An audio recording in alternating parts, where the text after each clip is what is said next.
రాష్ట్రంలో ప్రజల సాధక బాధలను తెలుసుకోవడానికి మాజీ ముఖ్యమంత్రి వైఎస్ జగన్మోహన్ రెడ్డి పర్యటనలు చేస్తుంటే కూటమి ప్రభుత్వం కుట్ర చేసి అనేక ఆంక్షలు విధించి అడ్డుకోవడం తగదని మాజీ ఉప ముఖ్యమంత్రి ఎస్బీ అంజద్ బాషా ఘాటుగా విమర్శించారు. వైసీపీ ప్రభుత్వం అధికారంలో ఉన్నప్పుడు ఆమె కూడా ఇలానే ప్రవర్తించి ఉంటే చంద్రబాబు రాష్ట్ర వ్యాప్తంగా పర్యటనలు చేసేవారా? నారా లోకేష్ యువగళం పాదయాత్ర చేసేవాడా? సినిమా తరహాలో వందలాది మంది జన సైనికులను వెంటబెట్టుకుని పవన్ కళ్యాణ్ ప్రచారం చేసేవాడా అని ప్రశ్నించారు. తన నివాసంలో ఈ రోజు ఏర్పాటు చేసిన మీడియా సమావేశంలో అంజద్ బాషా మాట్లాడుతూ నెల్లూరులో రేపటి దినం జరిగే జగన్ పర్యటనను అడ్డుకోవడానికి కూటమి ప్రభుత్వం యంత్రాంగం ద్వారా అనేక ఆంక్షలు విధించిందని ఆరోపించారు. మీడియా మిత్రులకందరికీ కూడా నమస్కారాలు.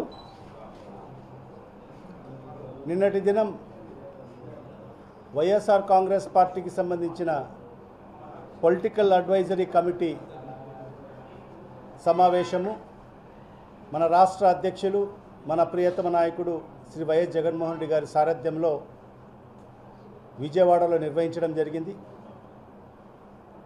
మరి ఈ పొలిటికల్ అడ్వైజరీ కమిటీ యొక్క సమావేశంలో అనేక అంశాలను కులంకుశంగా చర్చించడం జరిగింది.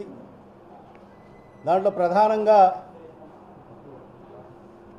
రాష్ట్ర పరిస్థితులపై చర్చించడం జరిగింది. మరి రాష్ట్రంలో ఈ కూటమి ప్రభుత్వం అవలంబిస్తున్న విధానాలపై మరి చర్చించడం జరిగింది.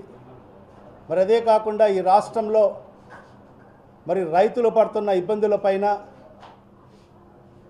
మరి ఏదైతే ఈ కూటమి ప్రభుత్వం ఎన్నికల ముందు రైతులకందరికీ కూడా హామీలు ఇచ్చి మరి ఆ హామీలు ఏ ఒక్కటి కూడా అమలు చేయకోకుండా రైతులందరినీ కూడా విస్మరించిన పరిస్థితిలో మరి ఈ రాష్ట్రంలో రైతన్నలందరూ కూడా ఇబ్బందులు పడుతున్న పరిస్థితి నుంచి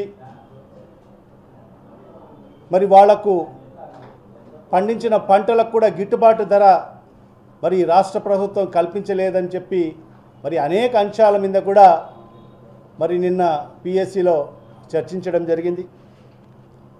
రెడ్ బుక్ రాజ్యాంగం అని చెప్పి మరి వైఎస్ఆర్ కాంగ్రెస్ పార్టీ నాయకుల మీద మరి దొంగ కేసులు పెట్టి అక్రమ కేసులు పెట్టి మరి ఏ రకంగా మరి వైఎస్ఆర్ కాంగ్రెస్ పార్టీ పెద్ద నాయకుల్ని కూడా వదలకోకుండా మరి జగన్మోహన్ రెడ్డి గారి అత్యంత సమీపంగా ఉండే నాయకులందరినీ కూడా ఈరోజు అరెస్ట్ చేసి మరి వాళ్ళకందరికీ కూడా జైలు పాలు చేసిన పరిస్థితి పైన కూడా మరి చర్చించడం జరిగింది. ఈరోజు మా కార్యకర్తలు మరి ఎవరైతే ఇబ్బంది చేశారో ఎవరి ప్రమేయంతో ఇబ్బంది చేశారో మరి ఆ నాయకులకు కానీ మరి ఆ అధికారులకు కూడా మరి ఎవరైతే చేశారో వాళ్ళ మీదనే మరి రేపు మనం అధికారంలోకి వచ్చిన తర్వాత మరి వాళ్ళ మీద కఠినమైన చర్యలు కూడా ఉంటాయని చెప్పి కూడా చెప్పడం జరిగింది.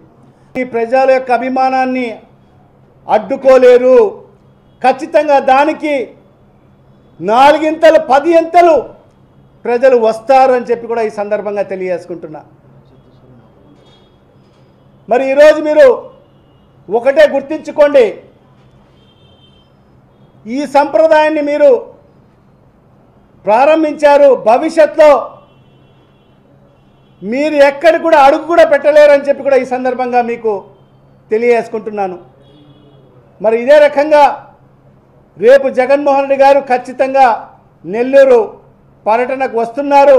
ఖచ్చితంగా ప్రజలు కూడా మరి వాళ్ళ అభిమానాన్ని చాటుకొని మరి మీరు ఎన్ని ఆంక్షలు పెట్టినా, ఎన్ని అడ్డంకులు సృష్టించినా, ఎన్ని బ్యారికేడ్లు పెట్టినా, ఎన్ని చెక్ పోస్టులు పెట్టినా మరి ఆ చెక్ పోస్టులను అధిగమించుకొని మరి మీ బ్యారికేడ్లను అధిగమించుకొని గతంలో మీరు చూశారు బంగారుపాలెంలో, మరి గతంలో మీరు చూశారు ఒంగోలులో,